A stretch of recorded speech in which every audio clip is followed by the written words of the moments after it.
to this fourth academic session.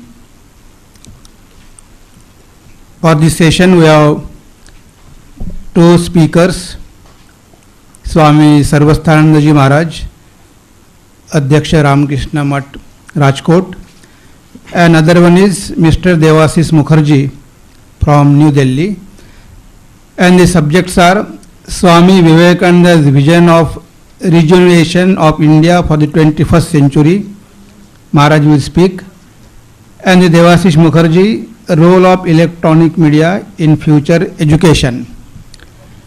So we don't have much time, so let us start this session. I request Swamiji to enlighten us on the topic Swami Vivekananda's vision of rejuvenation of India for the 21st century. Om Namah Shri Yatirajaya Vivekananda Suraye Satchit Sukha Swarupaya Swamine Tapaharine. Revered Swamijis, revered nuns of the Sharda Math and Mission, other speakers on the dais, distinguished guests and delegates. We have been listening to so many wonderful thoughts since yesterday, especially revered Swami Atma Priyananji set the ball rolling when he defined in very clear terms what was Swami Vivekananda's vision for the future of India, not only India but the whole of humanity. So many points were covered during the course of all these discussions. So I'll only dwell upon certain points which perhaps were left untouched to save time because the time is limited. So I'll take some limited aspects of what Swamiji's vision was for the rejuvenation of India. I'll deliberately try to avoid the spiritual regeneration of India because much of it has been said, especially Atma Priyananji very clearly mentioned that the problem of good and evil, society as it is, as it was in the past and as it is today, the only solution to the problems, all the problems of the world is to rise above them. That was very nicely expressed yesterday. And that is, though it is the ultimate solution, spiritual solution, today we had some very good and interesting discussions, especially when Srinivas broached the topic from the knowledge society point of view. And there was a question of several isms, whether this ism will solve the problem or that ism, and so many things. And he mentioned a very vital point which I would be considering in my small presentation, was that society travels from lower truth, people travel from lower truth to higher truth. And this was a revolutionary idea of Swamiji, trying to synthesize whatever mankind has thought, whether it is in the east or in the west. So if we look at it from that viewpoint, and he said synthesis and harmony is the music of the universe, synthesis, harmony and strength. These were the three keynotes, and he said these were the main things which constituted this universe: synthesis, harmony. So, from the synthetic viewpoint, let us not discuss about whether it is west or east, whether it is spiritual or material. He stood for total human development. So that we should bear in mind whenever we discuss Swamiji. And he clearly says that my motto is to train up individuals. When the individual is set right, humanity and society will be set right. Whether it is the past society, future society, or the present society, as long as individuals are in the center of individuals, by individuals I mean true individuality as Swamiji defined it. And he says, my aim in life is to train individuals. Beyond that, I do not have any ambition. He once said, that's why in Thousand Island Park, he wanted to train after a lot of lecturing and other things. He found that it is high time that I trained 10 or 12 individuals, which he tried to do in Thousand Island Park, so that they can be handed over the legacy which he got from his master Sri Ramakrishna, the Vedanta, the practical Vedanta. So in that background, whether it is future society we have to discuss because that is the theme of the seminar. So we'll just go through those slides very fast. In half an hour, we'll try to cover most of the aspects which have been not covered so far. The first thing which rejuvenation normally means to restore youth. It also means restoration or revival of our past glory, not only of our spiritual and cultural heritage, but also of our advances in material world. Makaranji yesterday mentioned that two different paradigms were followed. The Western model of science or materialism, we had our own materialistic traditions. And perhaps he was right when he said that they followed an entirely different model based on Descartes, which very clearly said that I cognito ergo sum, that was the sutra he gave. That is, I think and therefore I am. That means rationality was the prime mover of all the thinking, and that was known as the age of enlightenment. But Michael Foucault denied this. He said Greeks also had a tradition, which of course was not developed to the extent the East did. And he says hermeneutics of the self. They also inquired about the reality of self. They were all nature worshippers. We'll come to Swamiji's quote in this matter, where he said 3 cultures have come to us today. What the globalization which we talk of is not entirely a Western concept. It's a combination of all the 3 civilizations, great civilizations. I'll quote Swamiji's words. We'll come to that.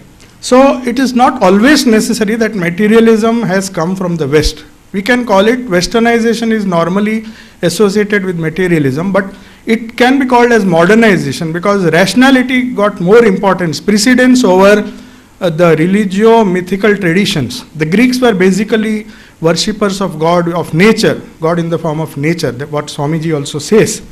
And this was a tradition which started in the 16th century to 19th century, 18th, late 19th century, the industrial, the scientific revolution.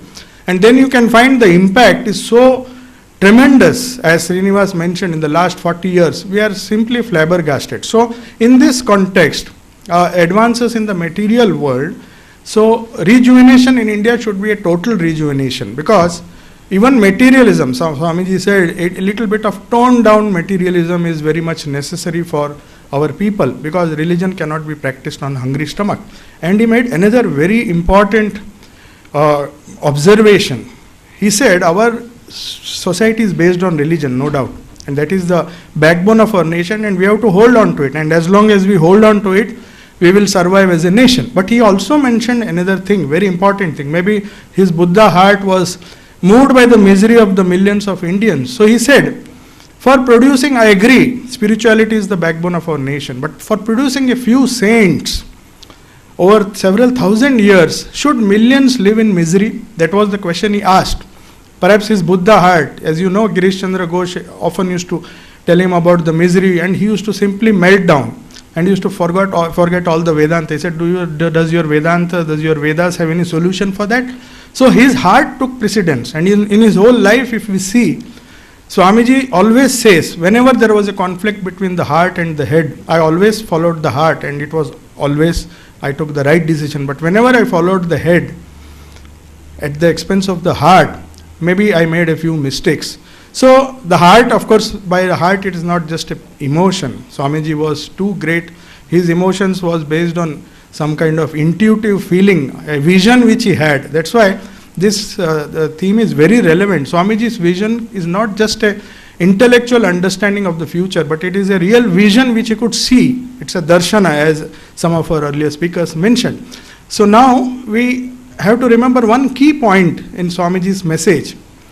India's gift to the world is spirituality. He said it again and again in the lectures from Colombo to Almora.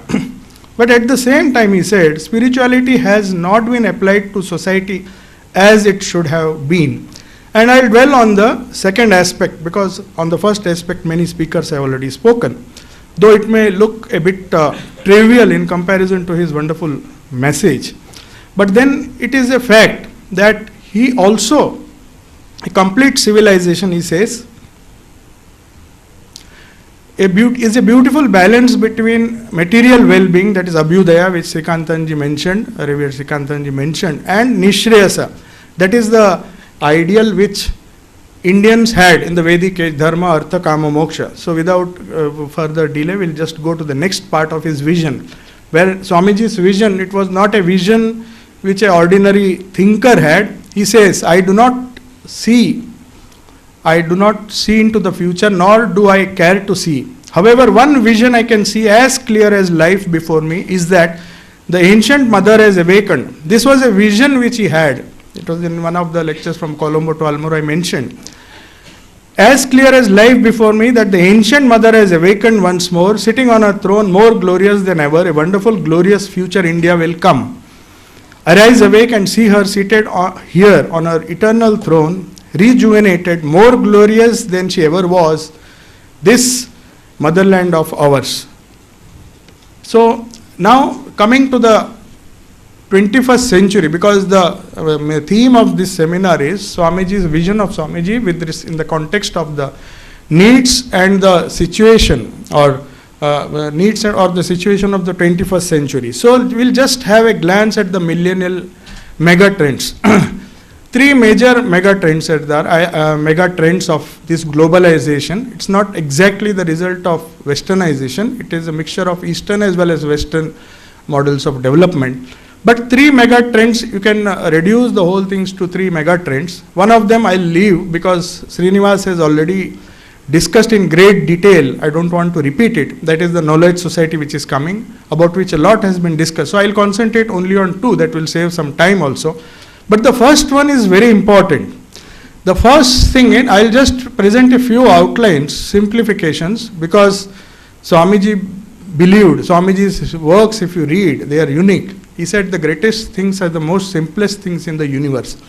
Human being, especially the intellect, the intelligence here has a tendency to make simple things complicated. Whereas Swamiji did the reverse. Out of intricate mythologies and our shastras and a whole a host of scriptures, just took out the essence and presented these truths in a very simple way. So we'll be discussing it in the light of those teachings only.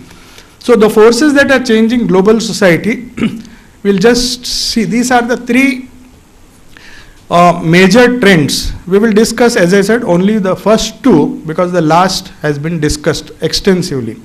First is the synthesis between globalization and our tradition.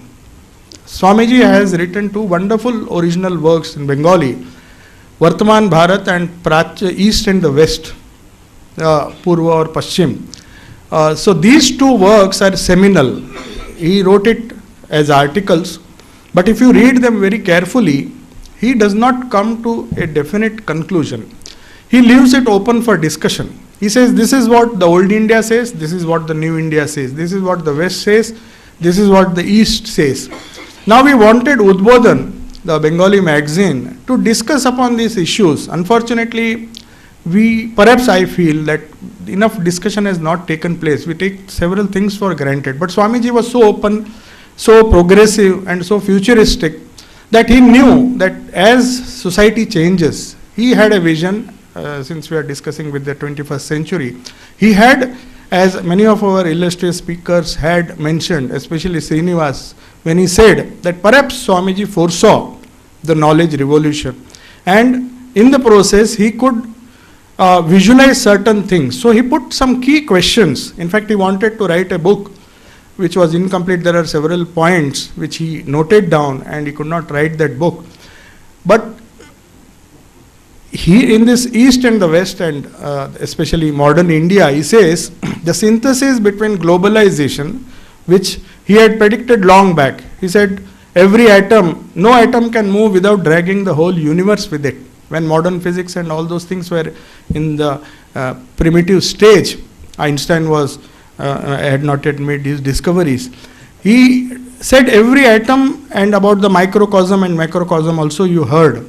Yesterday Swami Atmapriyanji very nicely dwelt on it, so I'm not going to repeat them. But he said every atom will drag the whole universe with it. That means anything which happens will have a global effect. And he predicted much before the United Nations had started. He said international organization, international associations, international gatherings, international society will be the order of the day. That is what globalization is all about.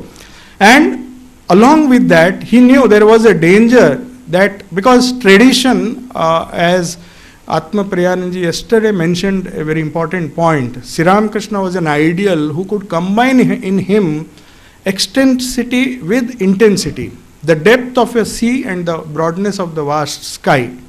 So these two things never coexist with, normally don't coexist with each other. But he said we should be as broad as the sky and as deep as the ocean. And he says the only person whom I saw having both these qualities, the broad vision, the broadness of the sky and the depth of the depth. Normally when you become broad, when there is globalization, there is a tendency for the tradition to fall down or the depth of the tradition to lose its way. But Swamiji wanted, and the future society to be such, that there should be a synthesis between the global forces which are trying to make a flat world. I'll come to it. There is a famous book by Robert Friedman where he says now science and technology in a very superficial way has made the world flat. It's an equal playing field for all. Now no more there will be the first world and the third world. Everybody will compete. Those 10 forces also I'll discuss, because that is the part of the global trend, the first trend. Synthesis, what globalization really means. And the second is, which is very important, I'll finish with that, shift from intellectualism and rigid ritualism, which he found in India, to idealism and a dynamic self-esteem. For the first time, he said, religion became a subject of experience, anubhuti. Sri Ramakrishna demonstrated by his very life the scientific methodology in religion, that an ideal, if it remains an idea frozen in the brain, it is of no use. We may have hundreds of ideas. And he said our scholars went for centuries, the Nyaya movement and all those things went one after another. Books were churned out, so much literature that people got confused. We were frozen, the ideas were frozen in the brains of our people. That is why Swamiji says, we'll come to that famous quotation of his, we will discuss it, so I'm leaving it right now. He said that has to change, and that is why for the first time he talked of practical Vedanta. Vedanta is always practical, but Swamiji made it very clear that these ideas have to be converted into ideals, living ideals. And he says Sri Ramakrishna was an excellent example, and Holy Mother Sri Sharda Devi, of what practical Vedanta really means. If that ideal, as Srinivas mentioned in an indirect way, if it does not go to convert itself from idea to assimilation, assimilation means internalization. And Sri Ramakrishna used to say, Swamiji used to say, when the idea becomes, when there is a nervous association of the idea, the character is formed. With Sri Ramakrishna, it was not mere ideas. Every idea became nervously associated with his whole psyche, his whole body, his mind and everything. It permeated. So when he said taka mati, mati taka, it was not just an idea, an intellectual reasoning. When he touched a coin, the whole body system reacted. So it is known as a nervous association of idea, which explains in Raj Yoga and other places. He says that is real education. Education should not only enable, not only assimilate, but it should become part of the psyche. So this is the shift from intellectualism and a rigid ritualism. It is a sign of globalization. People now no longer, because information is available at the fingertips, and we don't require teachers to teach us, as was discussed today morning. You can browse the internet and get all the information you want. But real teachers, that is where our tradition comes in. The Guru Graha Vas, which was discussed in the morning, that comes in because it is only one spirit that can enlighten another spirit. It has to be transferred through a kind of spiritual touch, which Sri Ramakrishna, the ideas have to be transmitted and it has to become living ideals. So Swamiji said we had enough of ideas, we went on quarreling, had so many wonderful philosophies, but the most impractical people in the world. So we will come to that, we will come to Swamiji's exact quotation, what a global order should be. And the third thing I am leaving it, because there is hardly 15 minutes now, movement towards a knowledge-centered society in the work, career and educational landscape, because that has been discussed by Srinivas. So next we come to the main point which I made in the beginning, man-making or awakening of the individual. That was in the central core of Swamiji's teaching. He said, society cannot be changed, as we saw yesterday. It's like a dog's curly tail, the good and evil. It's not a question of whether the ancients were better or the moderns are better. There was evil in every society, right from the Ramayana days we can see. So even in the Mahabharata, we can see so many evils in spite of our great culture and the traditions which we had. So is the situation today. There are good and bad people in every society. There may be ups and downs. It is a cyclic process, as Madam just now mentioned, that society does not move in a straight line. There are cycles. That's why this concept of avtara came. Whenever there is a degeneration in society, then suddenly an avtara comes, there is an upheaval, then it goes down. So it goes down in a cycle. But Swamiji says, behind all these things, this was also mentioned in the course of several discussions, that what happens when we think of a future society or changing a future society. We cannot change, as Atma Priyanji very clearly said. Then what happens? We change ourselves in the process. So Swamiji himself said, the world is like a gymnasium where we come to make ourselves strong. That is all we can do.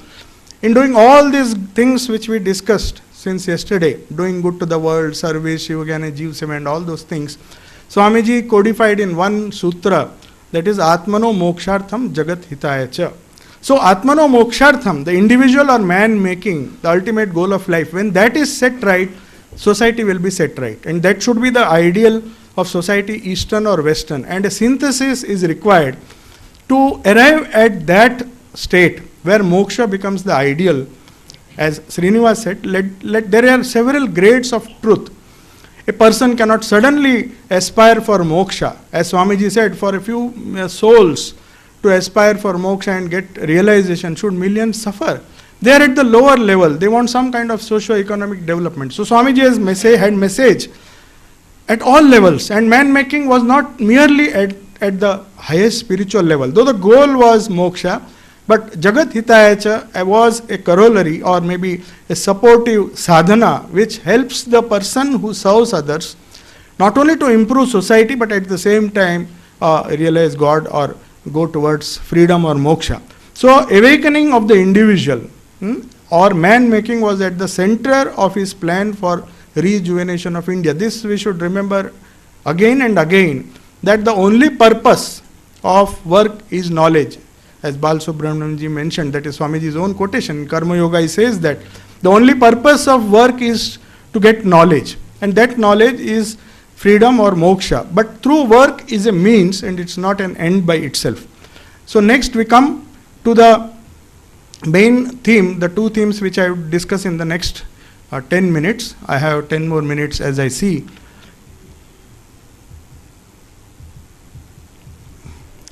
In very brief 4 sentences, we will discuss what globalization has done. Globalization as it is understood in the modern sense. First, there has been a globalization of organization and institutions. Then there is a death of distance in terms of globalized services and movement. Anything you want can travel so fast that now communication has made it very easy. A growing acceptance. This is a very vital thing, because there is a clash between tradition and this globalization. A common growing acceptance of common or uniform codes of human conduct and engagement, and that is hampering the unique identity of each individual, each tradition. We have our own tradition. If there is globalization, we bring in all the management and all the scientific practices of the West, and they change the whole culture. By being modern, we need not become Western. That is a thing which is forgotten, which certain countries like Japan and China have succeeded to certain extent, not to a very large extent. Along with modernization, the Western ideals and culture which is unique to them need not be copied. We can be modern in our own way, but at the same time, that is the challenge which Swamiji posed in the East and the West. Should you give up your traditions, or should you give up the modernization at the cost? So there should be a synthesis and a balance. That is the middle way which Swamiji said. Universalization in religions, cultural and social norms, especially, see, when every religion has a hoary tradition of its own. So when we borrow the ideas from other cultures, there is likely to be a mixture. So somehow a way has to be found out, and that is what Swamiji means when he says there should be unity in diversity, without losing our own diversity. The idea of harmony of religions is also based on the same principle.